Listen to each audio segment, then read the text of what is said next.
Hi friends, today recipe వచ్చేసి పనస పిక్కల గ్రేవీ కర్రీ అనమాట. సో దానికోసం ఆనియన్స్ని చక్కగా తొక్క తీసేసి కట్ చేసేసి మిక్సీలో వేసేసుకున్నాను. ఇది పేస్ట్ చేసుకోవాలండి, అది పక్కన పెట్టేస్తే పనస పిక్కలు తొక్క తీసి ఇలాగా 2 ముక్కలుగా చేసి నీటిలో వేసేసుకోవాలన్నమాట.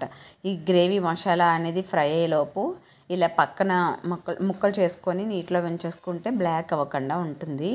సో పిక్కల పాలంగానైనా వేసుకోవచ్చు, లోపలికి మసాలా సరిగ్గా వెళ్ళదు కాబట్టి ఇలా 2 ముక్కలు చేసేసుకుంటే చక్కగా మనకి తినడానికి ఈజీగా ఉంటుంది. నెక్స్ట్ మసాలా కూడా చక్కగా లోపలికి వెళ్ళి బాగా కుక్ అవుతుంది అండ్ బాగా టేస్ట్ వస్తుంది అనమాట. ఓకేనా, ఇది ఎప్పుడు మనము బాయిల్ చేసుకొని లేదంటే కాల్చుకొని తినేవారు మన చిన్నప్పుడు.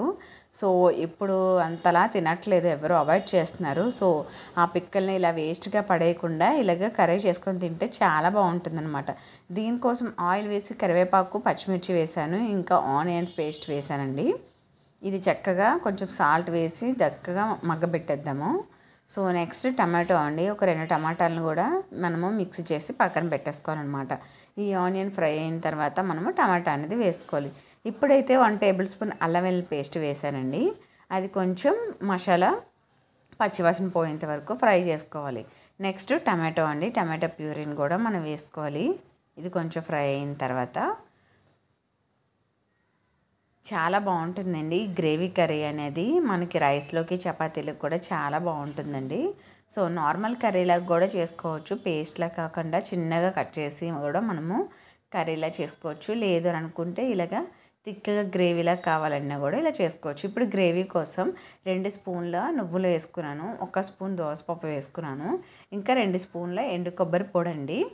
సో ఎండు కొబ్బరి ఉన్నా కూడా చిన్నగా కట్ చేసి వేసేసుకోవచ్చు. సో నా దగ్గర పొడి ఉంది కాబట్టి ఇలాగ గ్రేవీకి నేను ఈ 3 కలిపి మిక్సీ పట్టేశాను అనమాట. ఇది కూడా మనం మసాలాలో వేసి ఫ్రై చేసుకోవాలండి. చాలా బాగుంటుంది, చాలా టేస్ట్ ఉంటుంది. అండ్ ఇందులో జీడిపప్పు కూడా వేసుకోవచ్చు, వేసినా వేయకపోయినా పర్వాలేదండి. సో నా దగ్గర ఇవి ఉన్నాయి, ఇవి వేసి నేను కర్రీ చేస్తున్నాను అనమాట. పచ్చివాసన పోయేంత వరకు మనం చక్కగా ఇది ఫ్రై చేసుకోవాలండి. చూసారు కదా, చక్కగా ఇలా ఫ్రై చేసుకున్న తర్వాత మనము పసుపు వేసుకుందాము. ఒక 1/2 టేబుల్ స్పూన్ పసుపు వేసుకుందామండి. అండ్ ఫుల్ టేబుల్ స్పూన్ అని కారం వేసుకోవాలి. మీరు ఇంకా స్పైస్ తినట్లయితే ఇంకొక స్పూన్ వేసుకున్నా పర్వాలేదు. ఇంకా ఈ గ్రేవీకి సరిపడా సాల్ట్ కూడా వేసేసానండి.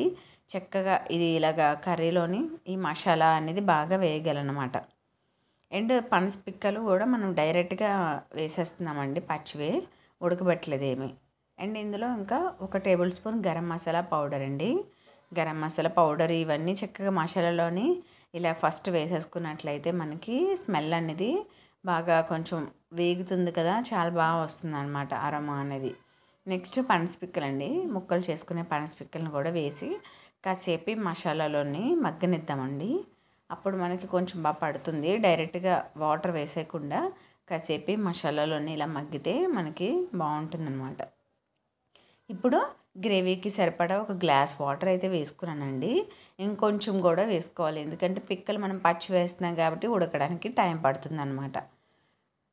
కొంచెం హాఫ్ బాయిల్ చేసైనా వేసుకోవచ్చు, లేదు అని అనుకుంటే ఇలా వేసుకున్నా సరే త్వరగానే ఉడికిపోతాయండి. మనం బంగాళదుంప కూర అలా మసాలాలో చేసుకుంటాం కదా, సో అదేవిధంగా మనము ఇలా పచ్చి వేసుకొని కుక్ చేసుకోవచ్చు, లేదంటే బాయిల్ అయినా చేసుకోవచ్చు, మీ ఇష్టం అన్నమాట.